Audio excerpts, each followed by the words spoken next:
నేడు CM Revanth Reddy Kaleshwaram project విద్యుత్పై సమీక్షించనున్నారు. Project నిర్మాణంలో జరిగిన అవకతవకలపై ఆరా తీయనున్నారు.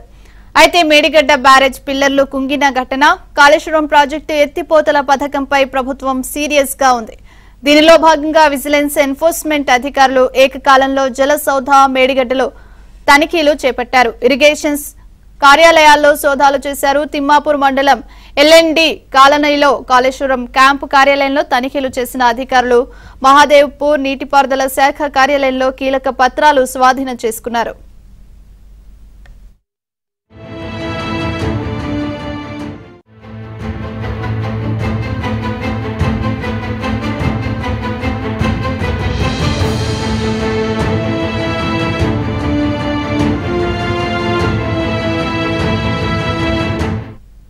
ఇక ఈ రోజు కాళేశ్వరం ప్రాజెక్టుపై సీఎం రేవంత్ రెడ్డి సమీక్ష నిర్వహించనున్నారు. దీనికి సంబంధించి మరింత సమాచారాన్ని మా కరెస్పాండెంట్ సిద్ధార్థ్ లైవ్ లో అందిస్తారు. సిద్ధార్థ్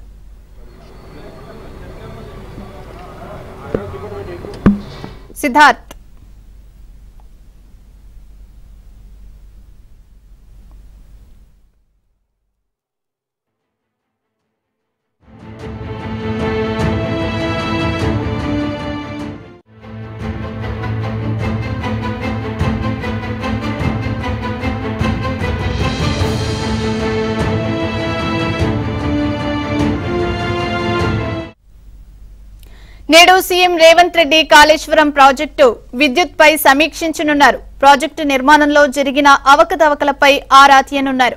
అయితే మేడిగడ్డ బ్యారేజ్ పిల్లర్లు కుంగిన ఘటన, కాళేశ్వరం ప్రాజెక్టు ఎత్తిపోతల పథకంపై ప్రభుత్వం సీరియస్ గా ఉంది. దీనిలో భాగంగా విజిలెన్స్ ఎన్ఫోర్స్మెంట్ అధికారులు ఏకకాలంలో జలసౌధ, మేడిగడ్డలో తనిఖీలు చేపట్టారు. ఇరిగేషన్స్ కార్యాలయాల్లో సోదాలు చేశారు. తిమ్మాపూర్ మండలం ఎల్ఎన్డి కాలనీలో కాళేశ్వరం క్యాంపు కార్యాలయంలో తనిఖీలు చేసిన అధికారులు మహాదేవ్పూర్ నీటిపారుదల శాఖ కార్యాలయంలో కీలక పత్రాలు స్వాధీనం చేసుకున్నారు. ఇక ఈ రోజు కాళేశ్వరం ప్రాజెక్టుపై సమీక్ష నిర్వహించనున్నారు ముఖ్యమంత్రి రేవంత్ రెడ్డి. దీనికి సంబంధించి మరిన్ని అప్డేట్స్ మా కరెస్పాండెంట్ సిద్ధార్థ్ లైవ్ లో అందిస్తారు. సిద్ధార్థ్. Thank you Priyanka. నేడు సచివాలయంలో 2 అంశాలపైన సీఎం ఉన్నత స్థాయి సమీక్షా సమావేశం నిర్వహించనున్నారు. కాళేశ్వరంకి సంబంధించినటువంటి అంశంతో పాటు విద్యుత్కి సంబంధించిన అంశం, ఈ 2 అంశాలపైన ఉన్నత స్థాయి సమీక్షా సమావేశం నిర్వహించనున్నారు. ఇప్పటికే ఆయా శాఖలకు సంబంధించినటువంటి మంత్రులు సెక్రటరియట్కి చేరుకున్నారు, అధికారులు కూడా సెక్రటరియట్కి చేరుకున్నారు. విద్యుత్కు సంబంధించి తెలంగాణలో తాము అధికారంలోకి వస్తే ఉచిత విద్యుత్ ఇస్తామని చెప్పారు. ఉచిత విద్యుత్ తమ పేటెంట్ అని కూడా చెప్పారు. దీనిపై ఎన్నికలకు ముందు పెద్ద రాద్ధాంతమే జరిగింది. అయితే తమ అధికారంలోకి వచ్చిన తర్వాత ఇప్పటివరకే దీనిపై ఉన్నత సమీక్ష సమావేశాలు నిర్వహించారు. విద్యుత్ బకాయిలు ఎంత ఉన్నాయి, ఇప్పుడు 24 గంటల ఉచిత విద్యుత్ కోసము గతంలో ప్రభుత్వం ఇవ్వలేదు, ఇప్పుడు 24 గంటల ఉచిత విద్యుత్ ఇవ్వాలంటే ప్రభుత్వం పైన పడే భారం ఎంత, రానున్నటువంటి ఎండాకాలంలో ఎలాంటి అంతరాయం లేకుండా విద్యుత్ ఇవ్వడానికి కావాల్సినటువంటి చర్యలపై ఈరోజు సమీక్ష నిర్వహించనున్నారు. ఇక దాంతోపాటు కాళేశ్వరంకి సంబంధించి ఇప్పటికే కాళేశ్వరానికి సంబంధించి వరుసగా సమీక్ష సమావేశాలు నిర్వహిస్తూ ఉన్నారు. మేడిగడ్డ అంశంలో మంత్రులు ఫీల్డ్ విజిట్కి వెళ్ళి అక్కడ పవర్ పాయింట్ ప్రజెంటేషన్ కూడా చేశారు.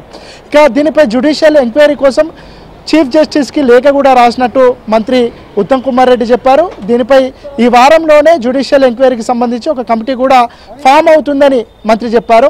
దీనికి సంబంధించిన అంశం కూడా ఈరోజు చర్చకు వచ్చే అవకాశం ఉంది. కానీ నిన్న ఏకకాలంలో పలు ఇరిగేషన్కి సంబంధించినటువంటి కార్యాలయాలపైన సోదాలు జరిగినాయి. అక్కడ ఉన్నటువంటి అంటే 2016లో మొదలైనటువంటి పనుల నుంచి ప్రాజెక్టు కంప్లీట్ అయ్యే వరకు జరిగినటువంటి ప్రాసెస్కి సంబంధించినటువంటి కీలక డాక్యుమెంట్స్ అన్నీ అధికారులు స్వాధీనం చేసుకున్నారు. ముఖ్యంగా జీవోలు కానీ, ఏ ఆఫీసర్ దేనికి పనిచేశాడు, వాళ్ళు ఎప్పుడు రిక్రూట్మెంట్ అయ్యారు, వాళ్ళ ఏసీబీకి సంబంధించినటువంటి ఇష్యూలో ఏమైనా ఇన్వాల్వ్మెంట్ అయ్యారా, వీళ్ళ ట్రాక్ రికార్డ్ ఏంటి, ఈ అంశాలకు సంబంధించినటువంటి పూర్తి వివరాలను నిన్న ఎన్ఫోర్స్మెంట్ డైరెక్టరేట్లో విజిలెన్స్ అధికారులు స్వాధీనం చేసుకున్నారు. దానికి సంబంధించినటువంటి చర్చ కూడా ఈరోజు రానుంది. మొత్తానికైతే ఇరిగేషన్కి సంబంధించి శ్వేతపత్రం విడుదల చేయాలని ప్రభుత్వం భావించింది. కాకపోతే అధికారులు సహకరించట్లేదు.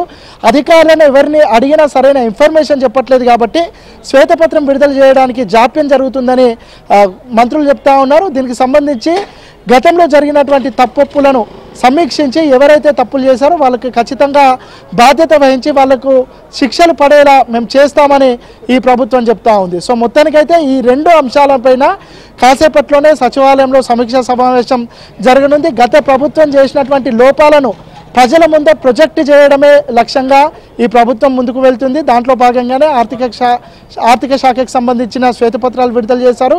ఈ మేడిగడ్డతో పాటు పూర్తి ఇరిగేషన్కి సంబంధించినటువంటి ఈ 10 సంవత్సరాల్లో జరిగినటువంటి ఫ్రాడ్స్ కానీ జరిగినటువంటి విషయాలు కానీ వీటన్నిటినీ ప్రజల ముందు పెట్టడానికి ప్రభుత్వం ప్రయత్నం చేస్తుంది. దాంట్లో భాగంగానే ఈరోజు జరగనున్నటువంటి సమీక్షా సమావేశాలు కీలకంగా మారనున్నాయి.